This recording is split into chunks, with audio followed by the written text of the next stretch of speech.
มี FC ทาง Facebook เนาะเม้นถามตุ้ยเขาว่าตุ้ยใช้อินดิเคเตอร์ตัวใด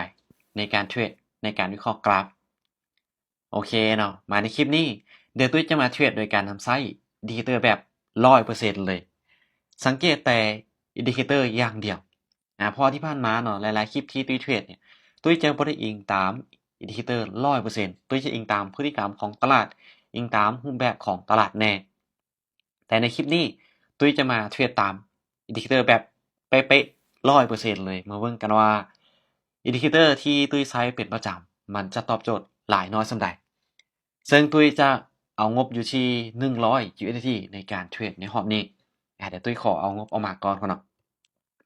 ตุ้ยจะเอามาที่100 USDT ในการเก็งกำไร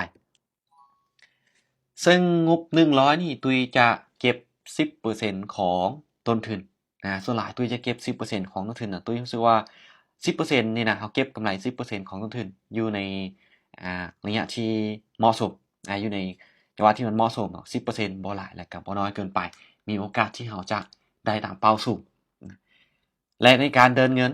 ตุ้ยจะบริหารให้ได้5ไม้ก็คือไม้แรกตุ้ยจะไป 3% ของต้นทุนเท่านั้นไปไม้แรกไป3ถ้าพลาดคูณขึ้นมาเป็น5ถ้า5พลาดจะไป12ถ้า12พลาดจะไปที่25 25พลาดก็คือ55ไม้ในการคูณเงินในการออกออร์เดอร์บัดนี้เนาะมาเบิ่งในการเทรดเนาะตุ้ยจะออกตามอินดิเคเตอร์แบบเป๊ะๆ100%นี่ก็คือในกรณีที่แท่งเทียนมันอยู่เทิงเส้นสีฟ้าหรือเทิงอินดิเคเตอร์ moving average แบบนี้ตุ้ยจะตามซื้ออย่างเดียวตามซื้ออย่างเดียวในกรณีที่แท่งเทียนมันอยู่เทิงอินดิเคเตอร์และในกรณีที่แท่งเทียนมันอยู่กองเส้นอินดิเคเตอร์แบบนี้ตุ้ยจะตามขายอย่างเดียวเทรดแบบพื้นฐานสำหรับการเทรดตามอินดิเคเตอร์ตัวนี้เลยมาเดี๋ยวตุ้ยจะปรับเงินเขาหน่อยไปอยู่ที่3 USDT 5ออเดอร์ในการคูณเงินไม้นี่แท่งเทียนอยู่กองเส้นตามไปที่ฝั่งขายจะบ่วิเคราะห์แบบแห่งซื้อแห่งขายหรือวิเคราะห์แบบพฤติกรรมของตลาดเลยจะเบิ่งแต่อินดิเคเตอร์อย่างเดียวเดี๋ยวเบิ่งกันว่ามันจะตอบโจทย์หลายน้อยส่ำใดถ้าว่าตุ้ยเข้าทุกช่วงเนาะหรือว่าช่วงนี้เป็นกราฟที่มันเป็นเทรนงามนี่อินดิเคเตอร์ค่อนข้างว่าจะตอบโจทย์แต่ถ้าเข้าทุกช่วงที่มันสวิงมันลิ้นไซด์เวย์นี่อินดิเคเตอร์บ่ค่อยตอบโจทย์สำหรับทางด้านของ moving average ไม้แรกเขาเนาะโอเคจัดไปไม้แรกงามๆหลังจากที่เราวินมาแล้วเขาเนาะจะกลับมาเดินเงินที่3คือเก่าจะเดินเสมอถ้าหากว่าวินถ้าว่าเสียจึงจะค่อยคูณเงินขึ้นไป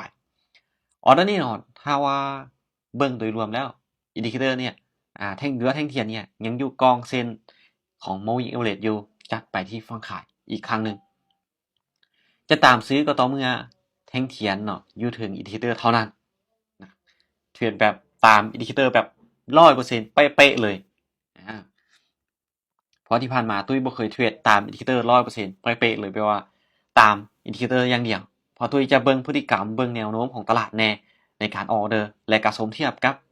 อินดิเคเตอร์พร้อมเนาะแต่รอบนี้จัดไปเลยตามอินดิเคเตอร์อย่างเดียวมาเบิ่งกันว่า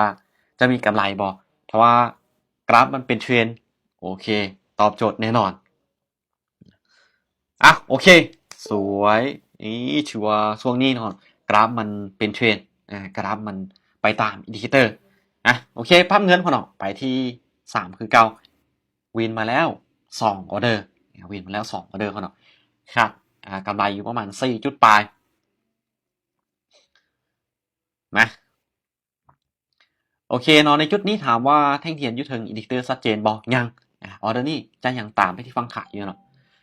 ก็คือในกรณีที่ตุ้ยว่าแท่งเทียนอยู่เทิงอินดิเคเตอร์เนี่ยก็คือมันแท่งเทียนเนี่ยมันต้องขึ้นไปหย่องอยู่เทิงแบบนี้เนาะหย่องอยู่เทิงแบบนี้หรือว่า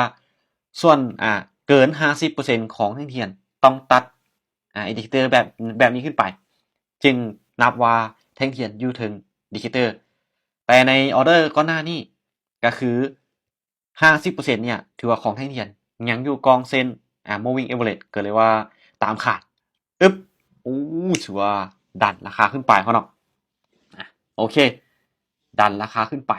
กาบอลเป็นยังไป รับเงินออเดอร์นี้ไปที่$5ไปที่$5ถ้าแท่งตัวนี้เนาะเป็นแท่งแดงอยู่ราวๆประมาณนี้แน่นอนตุ้ยจะตามไปที่ฝั่งซื้อตามไปที่ฝั่งซื้อเพราะอย่างแท่งเทียนเริ่มจะอยู่ถึงเส้นอินทิเตอร์แล้วเนาะโอเคออเดอร์นี้จัดไปที่ฝั่งซื้อหรือบายขึ้นไปนั่นเองคูณเงินไปเขาเนาะคูณเงินไปอยู่ที่5 USDT ตุ้ยไป3ตุ้ยพลาดตุ้ยจะไป5พลาดจะไป12พลาดจะคูณขึ้นไปเป็น25พลาดจะไปที่55นี่คือในการบริหารในการเดินเงินของตุ้ยจะเดินเงินแบบ martingale หรือว่าทบต้นทบกำไรไปนั่นเองออเดอร์นี้น่าจะบ่มีปัญหาเขาเนาะโอเคสวยเปิดกราฟยอมหัดคนเด้อเริ่มมีการสวิงเนาะเริ่มมีการสวิงละปัดคิดว่าจะวินงามๆละแต่ว่าพลาดไปโอเคมาบ่เป็นหยังเฮาหากพลาดไป2ไม้เนาะวินไป2พลาดไป2ออเดอร์นี้ไปที่12เลยก็คือตามแผนโอเคออเดอร์นี้ตุ้ยจะซื้อขึ้นไปอีกครั้งหนึงซื้อขึ้นไปอีกครั้งหนึงเนาะเพราะว่าสังเกตเลยแท่งเทียนแกงอยู่ถึงอินดิเคเตอร์อยู่คือเก่าถามว่ามันจะตอบโจทย์ 100% ตอบโจทย์ทุกครั้งบ่ที่ออกออเดอร์มันจะตามอินดิเคเตอร์เป๊ะๆบ่ตุ้ยย้ำเลยว่าบ่เนาะเพราะว่าอินดิเคเตอร์เป็นการที่เป็นตัวชี้วัดเนาะ moving average เนี่ยมันเป็นค่าเฉลี่ยย้อนหลังแล้วมันมาเป็นตัวชี้วัดให้เฮานั้นมีโอกาสตัดสินใจในการออกออเดอร์ได้ง่ายขึ้นมันเป็นการวิเคราะห์ย้อนหลังสวิงแฮงแท้ป๊าทุกคนถือว่ากราฟนี้เริ่มเห็นแล้วนะว่ามันค่อนข้างว่าจะสวิงและผันผวนแฮงในช่วงนี้เขาเนาะถือว่า2ออเดอร์ที่ผ่านมาในแท่งตัวนี้ก็คิดว่ามันจะวินงามๆแล้วเนาะแต่ว่ามันบ่ได้ผลมันบ่ตอบโจทย์ในช่วงนี้เพราะว่าช่วงที่มันสลับกับแท่งเทียนรอท่าออเดอร์นี้ตามซื้อไปอีกครั้งหนึงตามซื้อขึ้นไปอีกครั้งหนึงเนาะถ้าหากว่ามันลิ้นสลับแบบนี้เนาะโดยปกติแล้วจะตามสลับมันไปหรือจะตามแบบที่ผ่านมาแต่ว่าในคลิปนี้ตุ้ยเทรดให้ทุกคนเบิ่งเป็นกรณีศึกษาก็คือตามอินดิเคเตอร์แบบเป๊ะๆเลยแบบเป๊ะๆเลยมาออเดอร์นี้เป็นออเดอร์ที่3ออเดอร์ที่4เขาเนาะถือว่าเป็นออเดอร์ที่4ละว่าจังใดนิ่งได้บ่โอเคป๊าดถือว่าวินในไม้ที่4เขาเนาะวินในไม้ที่4ถือว่าเราก็ต้องอาศัยในการบริหารเงินการ